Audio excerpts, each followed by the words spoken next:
Om Swastiastu. Rasa angay bahagia saya panjatkan kehadirat Ida Sang Yang Widiwasa, karena atas asung kertawara nugraha beliau, saya Ninyamana Vitayanti, penyuluh agama Hindu non-PNS Kantor Kementerian Agama Kabupaten Tabanan, pada kesempatan ini akan menyampaikan dharma wacana yang berjudul Ajaran Susila sebagai pedoman dalam menjalani kehidupan. Ajaran susila hendaknya diterapkan di dalam kehidupan kita di dunia ini, karena di dunia inilah tempat kita untuk berkarma. Untuk dapat meningkatkan diri, manusia harus mampu meningkatkan sifat-sifat baik dan mulia yang ada pada dirinya. Pada dasarnya, dalam diri manusia ada dua kecenderungan, yaitu kecenderungan berbuat baik dan kecenderungan berbuat buruk. Sri Krishna di dalam kitab Bhagavad Gita membagi kecenderungan budi manusia menjadi dua bagian, yaitu Dwi Sampat atau sifat kedewasaan dan juga Asuri Sampat atau sifat keraksasaan. Daiwi Sampat dimaksud untuk menuntun perasaan manusia ke arah keselarasan antara sesama manusia, dan sifat seperti inilah yang perlu dibina. Kemudian kita juga mengenal sifat Asuri Sampat atau sifat buruk yang harus kita hindari. Perkembangan kecenderungan sifat-sifat Daiwi Sampat dan Asuri Sampat pada manusia ada yang timbul melalui faktor eksternal dan juga faktor internal. Selain itu ada juga yang timbul akibat faktor eksternal dan internal secara bersamaan. Susila berasal dari bahasa Sanskerta dari urat kata su dan sila. Su adalah awalan yang berarti baik, mulia, dan indah. Sedangkan kata sila berarti tingkah laku atau kelakuan.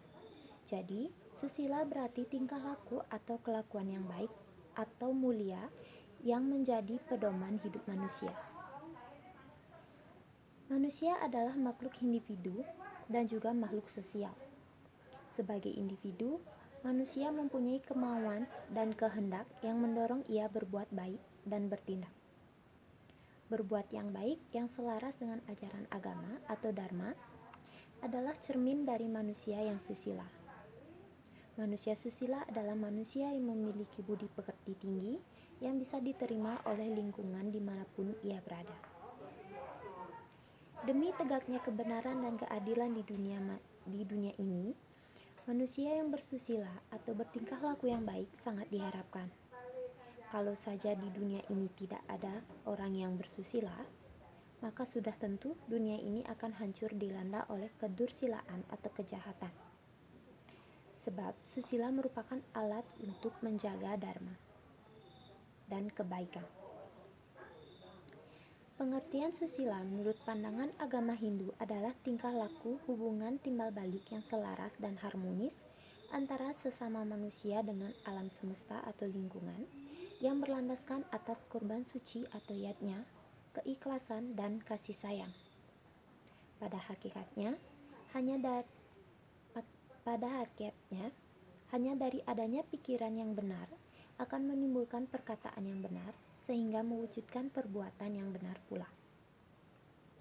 Susila dalam agama Hindu merupakan karakter dasar yang kedua. Susila adalah istilah lain dari etika.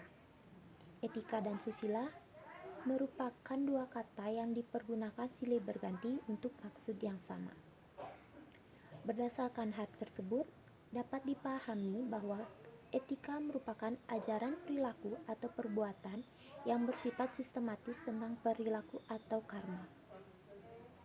Apa yang dianggap sebagai perbuatan baik dan juga apa yang disebut dengan perbuatan buruk. Susila atau etika adalah upaya mencari kebenaran. Sebagai filsafat, ia memberikan informasi yang sedalam-dalamnya secara sistematis tentang kebenaran yang bersifat absolut maupun relatif. Susila atau etika adalah upaya untuk mengadakan penyelidikan atau mengkaji kebaikan manusia sebagaimana seharusnya kita hidup dan bertindak di dunia ini agar hidup ini menjadi bermakna. Susila atau etika merupakan upaya manusia untuk mempergunakan keterampilan jasmani dan rohani manusia yang terdiri atas pikiran, kecenderungan, dan kesadaran murni atau atman yang dapat berfungsi sebagai sarana untuk memecahkan berbagai masalah tentang bagaimana manusia hidup dan berbuat baik. Pembenahan diri sendiri merupakan prioritas yang utama, di samping pembenahan diri dalam hubungan dengan orang lain. Kelahiran kita merupakan tangga untuk menuju ke surga. Oleh karena itu, kesempatan ini kita abdikan untuk meningkatkan diri dalam kebijakan agar tidak jatuh ke neraka. Untuk dapat meningkatkan diri, manusia harus mampu meningkatkan sifat-sifat yang baik dan mulia yang ada pada dirinya. Ajaran susila membina watak manusia agar menjadi manusia yang baik, berbudi pekerti luhur, dan berkepribadian mulia sehingga mencapai kebahagiaan abadi. Adapun beberapa tujuan ajaran susila dalam menjalani kehidupan ini, yang pertama yaitu untuk membina hubungan yang selaras dan kerukunan antara manusia dengan sesamanya, manusia dengan lingkungannya, antara manusia dengan pemerintah, yang mana kita harus menjunjung tinggi undang-undang yang berlaku. Kita tidak boleh kaku dengan pendapat sendiri. Sesuatu yang akan kita buat atau pecahkan harus dengan cara musyawarah mufakat. Yang paling utama yaitu membina hubungan yang selaras antara manusia dengan Sang Pencipta atau Ida Sang Yang Widiwasa dengan menjalankan puja trisanja sebanyak 3 kali sehari, di mana kita sudah secara langsung mendekatkan diri kita kepada Ida Sang Yang Widiwasa.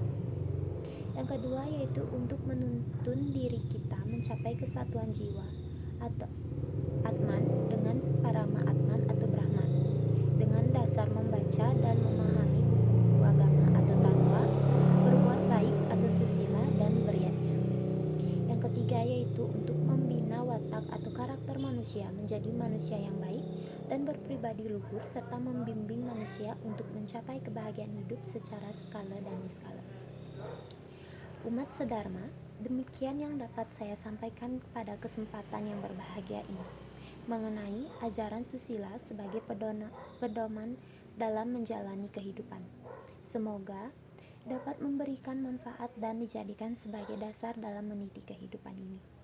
Apabila ada hal-hal yang kurang berkenan, mohon dimaafkan. Om Santi Santi Santi Om.